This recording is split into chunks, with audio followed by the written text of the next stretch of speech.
Hi everybody, welcome back. Today I am very excited to do this unboxing. It's for a deck that I have been looking at for a while, and a good friend of mine got it for a holiday gift for me, so thank you so much for the gift. So, per usual, I have 3 crystals set out, and I'd like you to sit and look at them and pick one.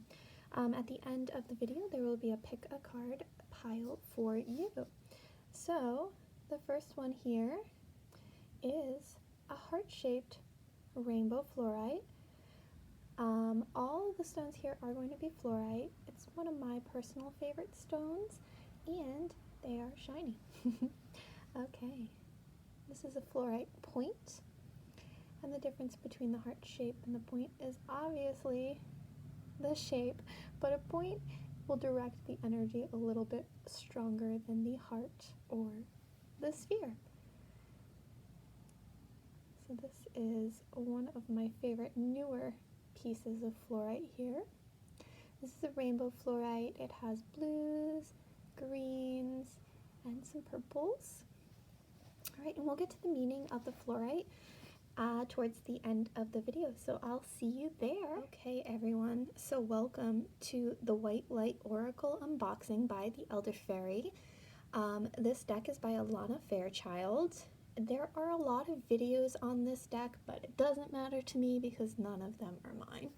So this here is a very large deck. Like, as you can see, it takes up most of the screen. So I'm not sure how I'm gonna shuffle it, but that's okay. I already unwrapped the plastic because if you've been with me since the beginning, we have issues with that. So the artwork here is just absolutely phenomenal. I'm obsessed with it. So I have yet to actually open this deck, so let's get right to it. Okay, so got a nice little fancy piece of paper. So, side note, I was looking up this deck a little bit, and it actually has its own app in the iTunes store. Not iTunes, the App Store. It is $6.99. I'm not really sure what it is, but just figured I'd give that information for you if you're looking at this, thinking about getting the deck. So let's go into the back here. You have a light within you. Trust that light, and in your own courage, the light is strong enough to guide, support, and empower you to fulfill your sacred purpose of healing and soulful manifestations. All right, so got our guidebook here. Oh, wow. That is a book.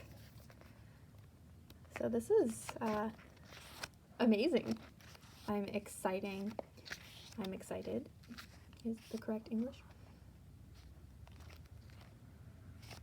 So this really dives into this. So this might be a really great deck to work with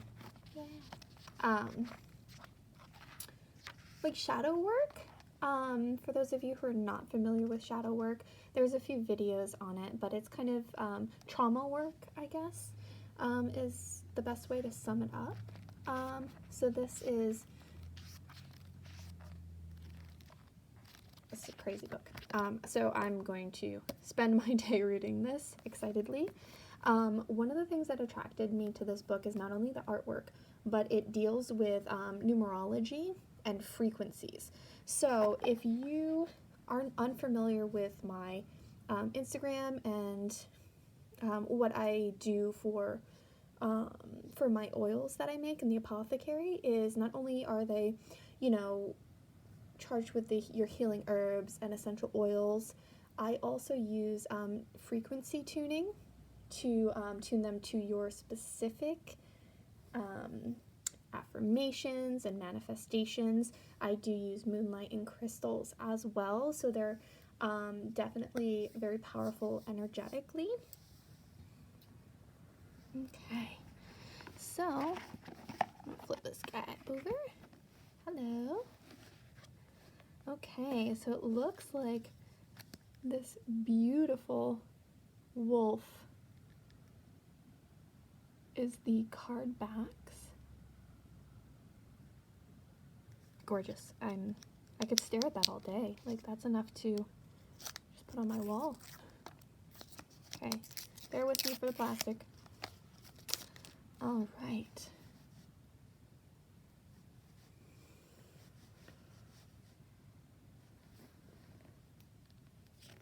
So these are numbered, which is good because, wow. You can incorporate the numerology into your readings.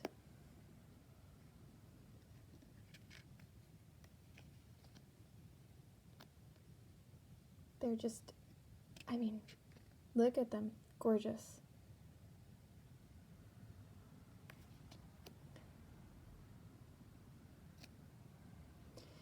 And I like the stones that they use. It reminds me of my ring, actually, if you're unfamiliar.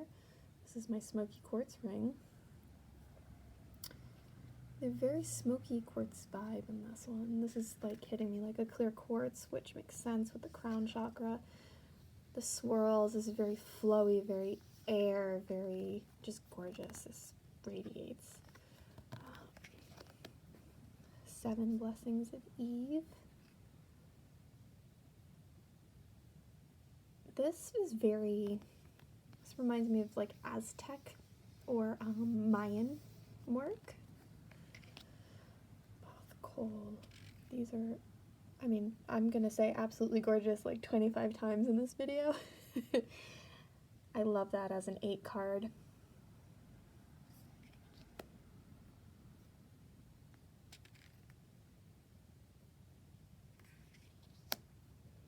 Look at the expression in her eyes.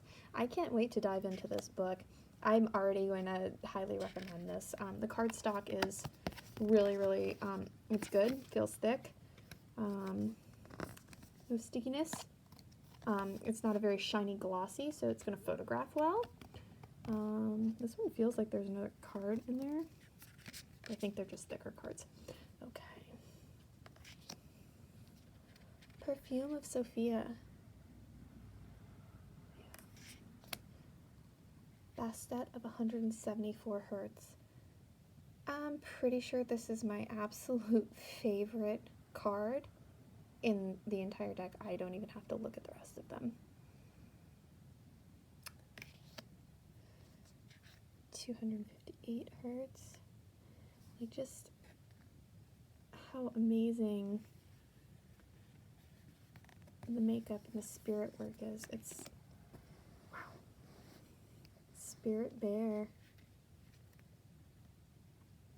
I like how they give the hertz. And if you're not familiar with like frequency healing, definitely look it up. It's very similar to like sound bowl healing, stuff like that. There's different frequencies that will resonate with different emotions and different organs for healing, for trauma work, for health work, for manifestation work. So I definitely would recommend looking into it. I like that 417 or 174 is showing up a lot. The sun, this is a really powerful card because I feel like it's the moment she opens her arms is just going to be so bright. 528 hertz. Mandala of the Heart. So if you're unfamiliar with what a mandala is, a lot of times they're in coloring books now. Buddhists and other cultures will do colored sand mandalas, and then when they're completed and beautiful, they destroy them and wipe them clear of the table to just show and remind themselves that nothing is permanent and this too shall pass. Wow. Again, 7, 4, and 1.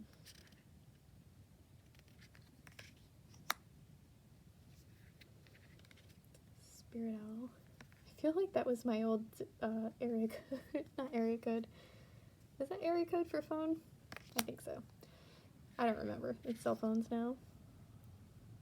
Seraph. And so that is the same as the card back, so I might accidentally mistake the card. the front and the back, but it's absolutely gorgeous. Okay. This is a Venus card. Oh my goodness. Okay, second favorite. This just gave me such warm, happy, almost a tear of a feeling, so that's really beautiful.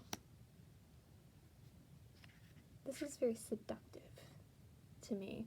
And definitely, please let me know what cards or what stuck out to you about these cards. I really like hearing from you guys. A lot of you will just message me on Instagram, which is fine, but, you know, definitely comment below. And I keep forgetting to say, like, you know, like, subscribe, and all that fun stuff. All right. These are, like, wow. Look at that seahorse. Part of that. 333. So if you guys are waiting on confirmation to get this deck, there it is. This is a lot. There's a lot of cards in this deck. I mean, this will not disappoint. So I'm gonna kind of breeze through this a little bit faster here.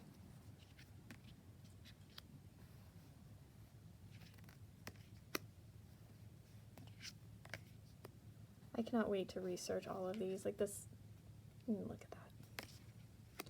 Would you just look at it? Okay, third favorite card.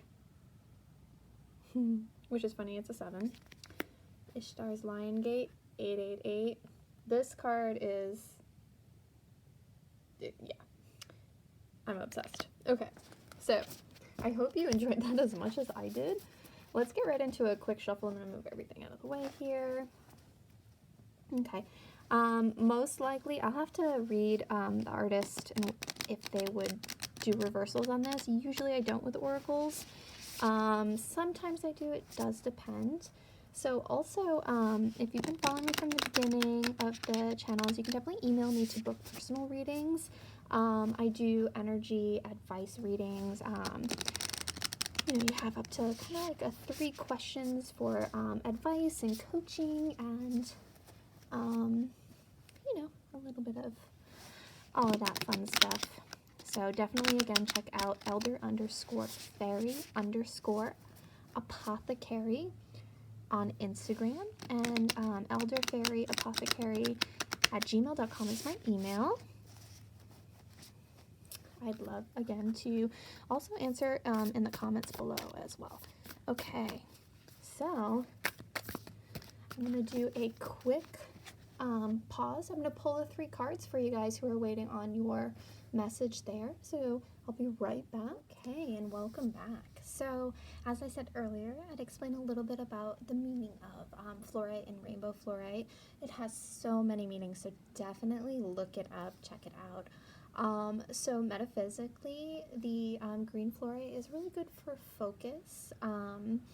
Rainbow fluorite in general, which is what all 3 of these are just really good for transmuting negative energies into positive energies and cleaning. It helps kind of uplift moods.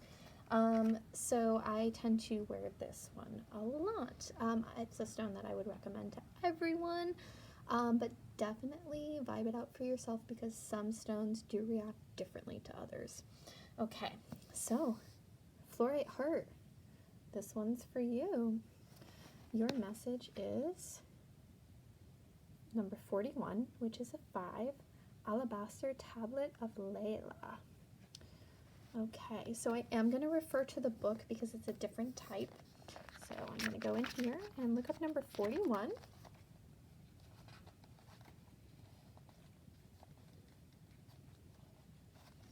Okay, give me a moment, sorry. All right, so let's just read the little synopsis there.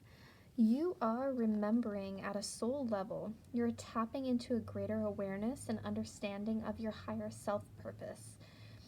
This shall become even clearer to you. This may evoke unsettling change, which is where that number 5 comes in if you're into numerology. But that change is necessary for a new way to manifest. You are protected and guided at all times, especially when you feel uncertain about your course.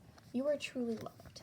So one of the things that's really popping out to me is make sure you understand that when you're calling out for, metaphysical help from your guides, if that's how you choose to connect with them, don't just connect with them when you're upset.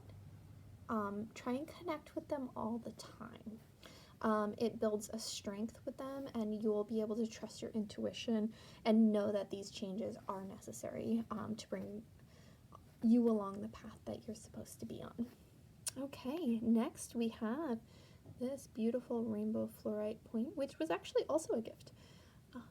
Okay, this was for my birthday. All right, so let's see what we have here for your fluorite point. Number 1, beginning a journey. Magnetism of Eros. Okay, so I'm sure there's going to be some lore behind, like I know Eros is a name of importance. So I'm going to have to do some definite research on these, but we do have this lovely book here. So this is trust in what your heart yearns for without concern about how it will manifest. Take steps towards that which moves your heart. Reach out for what your soul wants and needs. Allow yourself to be vulnerable, for only then can you be truly held. That which appears out of reach or unavailable to you is closer than you realize. So again, yeah, starting a journey, but this is a yearning.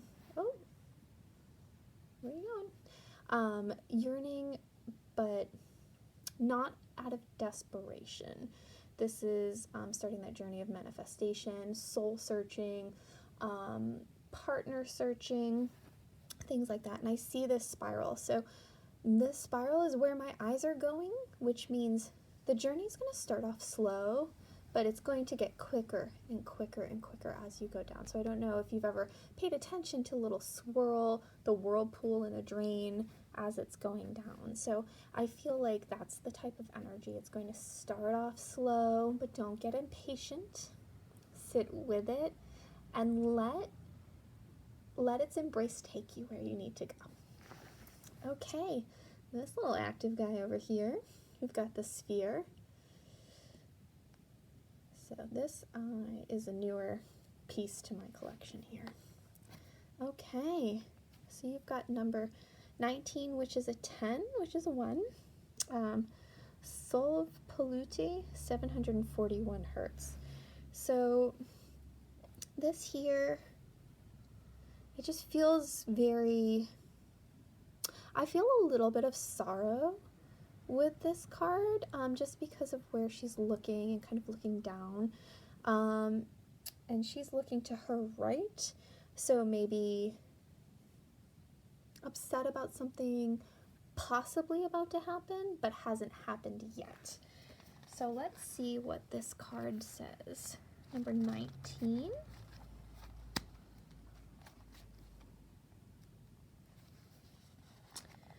Tune into your heart, and you will be able to find your way through any negative or toxic situation. Engage in self-healing and space clearing. Commit to regular practices that help you connect to your inner light. Your light shall not be overcome by any darkness or negativity. Take time to clean your heart and mind of negativity by focusing on the divine beings that bring joy to your heart. It is appropriate for you to desire your own personal and sacred space and access it daily. So this is just a reminder that, stuff happens, and if you're sitting in those moments that are non-existent or that have already existed, you're never going to be present with yourself and your emotions. So this is just saying, like, there might be some things that are coming up that are going to maybe remind you of past situations that you might have to deal with. So this goes back into talking a little bit about that shadow work. So for you, if you picked this pile, I would definitely recommend looking into doing a little bit of journaling, and possibly, finding somebody to be vocal about, the inner feelings that you might be repressing or holding back. If not, I would say stop worrying so much about what's to come and just worry about right now. because in the end, we're only given what we can handle. All right, everybody, thank you so very, very much for joining me again today. And I would love it if you subscribed, if you hit the bell for notifications. It's a big, small channel, so all the help is appreciated. I love y'all, and until next time, bye.